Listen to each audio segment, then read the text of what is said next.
Fala time de utilidades, Cleberson aqui. No vídeo de hoje nós falaremos sobre o vapor, sobre o seu contexto histórico e sobre como este fluido foi tão importante para o desenvolvimento da humanidade.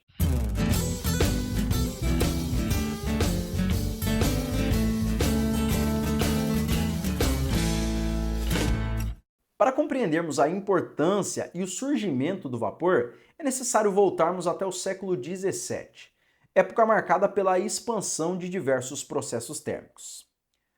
Seja para o aquecimento das famílias inglesas em invernos rigorosos, ou até mesmo para utilização em indústrias e fundição de aços, o calor já era utilizado desde muito antes do século XVII. Utilizado para a fundição de materiais metálicos, que posteriormente seriam utilizados na fabricação de ferramentas, fabricação de utensílios domésticos, na construção de máquinas, na construção civil e em uma série de outras utilidades práticas para o aço, para o alumínio e para outros metais utilizados até hoje. O principal combustível utilizado para fornecer energia aos processos térmicos era a lenha, ou o carvão vegetal. Entretanto, as florestas inglesas não eram muito abundantes, e logo esta matéria-prima começou a ficar escassa, obrigando a sociedade a buscar novas fontes de energia e combustíveis que seriam utilizados para todas essas demandas da população e da indústria. E a principal alternativa encontrada era a utilização do carvão natural, ou carvão mineral, como costumamos chamar. Este minério era e ainda é muito importante para o fornecimento de energia térmica.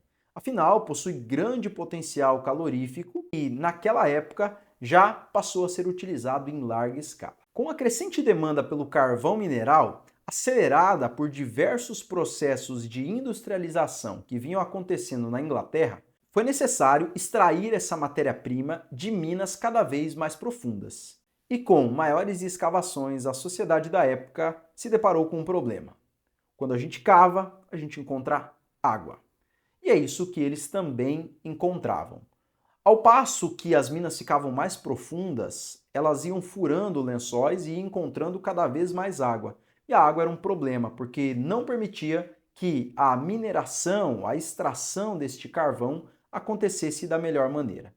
Deste modo, surge então a necessidade de remover a água de maneira automática e contínua. E nós podemos dizer que a necessidade é a mãe de todas as invenções. Afinal, foi essa necessidade que mudou o curso da história da humanidade. No contexto da necessidade cada vez maior de remover a água dos poços, vários pesquisadores e inventores começaram a construir aparatos, máquinas e ferramentas para tentar remover a água das minas. Foi então que, em 1698, um engenheiro militar chamado Thomas Survey conseguiu construir uma máquina que vinha a ser a primeira das grandes máquinas a vapor construídas na humanidade. A máquina de Survey baseava-se no princípio de funcionamento de um outro estudo e outra máquina desenvolvida por Dennis Papin em 1690, 8 anos antes do desenvolvimento da máquina de Thomas Survey. A máquina a vapor de Survey operava da seguinte maneira. A primeira etapa era chamada etapa de aquecimento, ou etapa de geração de vapor, onde a água era aquecida dentro de uma caldeira até se vaporizar. Quando a água vaporizava, ela ia para um segundo recipiente, e esse recipiente era fechado e isolado do primeiro. Aí então começava a segunda etapa da máquina de Survey. Nesta segunda etapa, no qual chamamos de resfriamento, despejava-se água no recipiente externo que estava contido vapor. Assim, como trocava calor, o vapor interno condensava e criava uma pressão negativa. O vácuo resultante deste processo permitia a admissão de água da parte de baixo até a parte de cima, utilizando também a força da gravidade para empurrar essa água e gerar um diferencial de pressão. Posteriormente, a válvula de admissão de água da mina era fechada e injetava-se vapor a alta pressão para poder conduzir essa água até o lado de fora. Esse processo era bastante complicado de ser feito, por diversas razões. A primeira delas é que o consumo de energia era muito alto. A segunda é que a caldeira e todos os equipamentos térmicos, com exceção de um único tubo, ficavam na parte de dentro da mina, o que era muito difícil de ser instalada e causava muitos acidentes. Apesar de ser a primeira máquina e de ter resolvido parte do problema do bombeamento da água das minas, a máquina de survey era muito ineficiente. Alguns estudos e alguns artigos diziam que ela tinha eficiência perto de 1%, principalmente por conta do processo de resfriamento e por ter que utilizar o vapor para empurrar toda a água para fora da mina. Deste modo, a solução foi, digamos que, paliativa. Ela resolveu parte do problema, mas a demanda era ainda muito alta, o que culminou no desenvolvimento de novas máquinas a vapor para poder resolver definitivamente o problema. Deste modo, e já havendo uma máquina inicial montada, vários pesquisadores, cientistas, construtores debruçaram-se para tentar otimizar a máquina de survey. Um deles é Thomas Newcomen, que em 1712 projetou o que nós chamamos de motor atmosférico ou motor de Newcomen. Essa máquina era inovadora quando comparada com a máquina de survey, porque ela utilizava principalmente a pressão atmosférica e um pequeno diferencial de pressão, também gerado pela condensação do vapor, para remover a água, conforme mostra a imagem que está na tela. O motor de Newcomen funcionava da seguinte forma. A primeira etapa era a etapa de geração de vapor, e este vapor era gerado através de uma caldeira, que estava diretamente ligada a um conjunto cilindro-pistão. Este conjunto gerava então vapor, elevando o pistão e gerando trabalho mecânico. Uma vez que o pistão atingiu seu ponto mais alto, a válvula de entrada de vapor era fechada, e então o cilindro-pistão era resfriado, gerando o que nós também conhecemos da máquina anterior como o efeito de vácuo. Esse efeito de vácuo gerava então uma redução de pressão, o que permitia que a pressão atmosférica atuasse sobre a água que estava presente lá embaixo na mina e elevasse a coluna de água através do vácuo gerado pela máquina de Newcomen. Assim, o pistão descia até o seu ponto inferior e o ciclo era reiniciado, sendo então muito eficiente porque passou de um sistema completamente termodinâmico para um sistema termomecânico, que possuía, por sua vez, o movimento e a geração de trabalho mecânico. As melhorias da máquina a vapor incorporadas por Newcomen, apesar de significativas, logo deixaram de atender a crescente necessidade de extrair mais estanho, cobre, chumbo e carvão do interior das minas, cada vez mais profundas. Novas tecnologias eram necessárias para retirar ainda o excesso de água destes ambientes. Uma característica dos inventores das máquinas da época é que essas pessoas eram excelentes técnicos e bons inventores de máquinas. Entretanto, não havia nem até então uma ciência desenvolvida sobre a termodinâmica e sobre como os processos térmicos funcionavam. Eles iam muito em tentativa e erro e, por serem bons técnicos, conseguiram desenvolver máquinas extremamente importantes.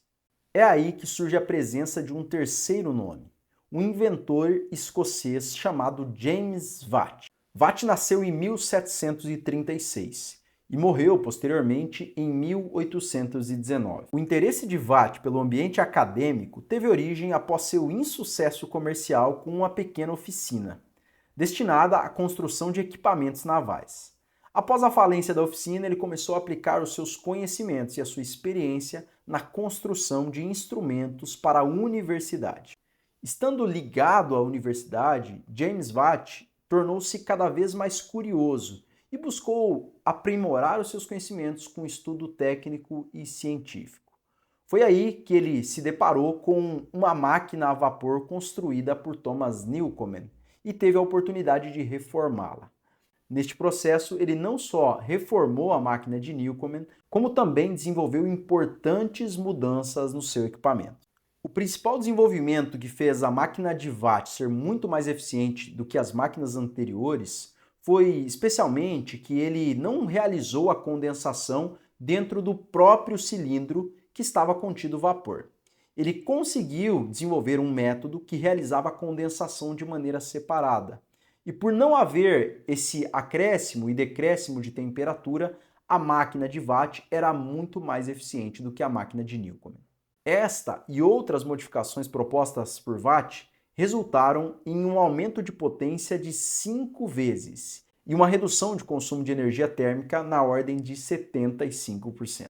No desenvolvimento proposto por Watt, ele também acoplou uma roda circular ao invés do movimento apenas para cima e para baixo do pistão, o que possibilitou inúmeras outras derivações de sua aplicação. Foi a partir daí que começou-se a utilizar o motor a vapor como principal fonte térmica de movimento rotativo.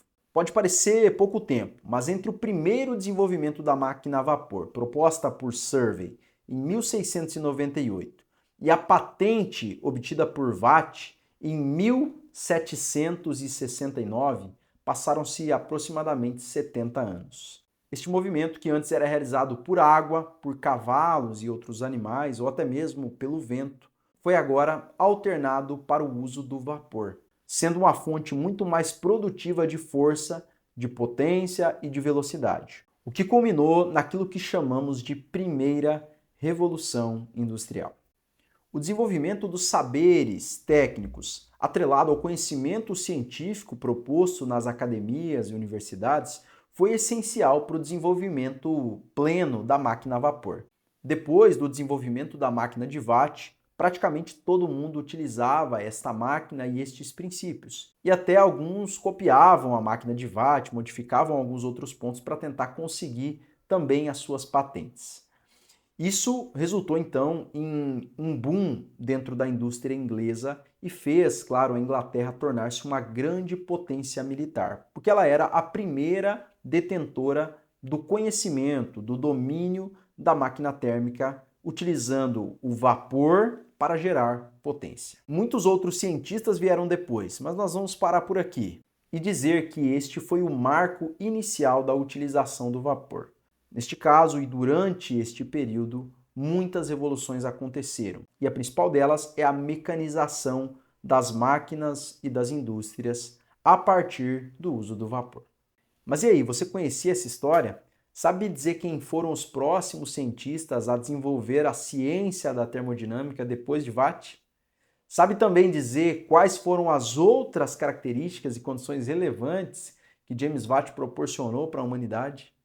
Eu queria que você deixasse as suas dúvidas, os seus comentários aqui embaixo, para que a gente possa conversar também e falar sobre esse tema tão importante que é o tema do vapor. Falaremos mais sobre o vapor, mas gostaríamos de começar, é claro, pela história fascinante que esta ciência chamada termodinâmica tem e nos dá até hoje. E se você gostou desse vídeo, é claro que eu vou te pedir para você se inscrever aqui no nosso canal e participar, é claro, de todas as nossas redes sociais aqui da Escola de Utilidades. Por final, é claro, eu vou pedir para você comentar vapor aqui embaixo. Caso não tenha nenhuma dúvida, comenta só vapor e nós nos encontraremos no nosso próximo vídeo.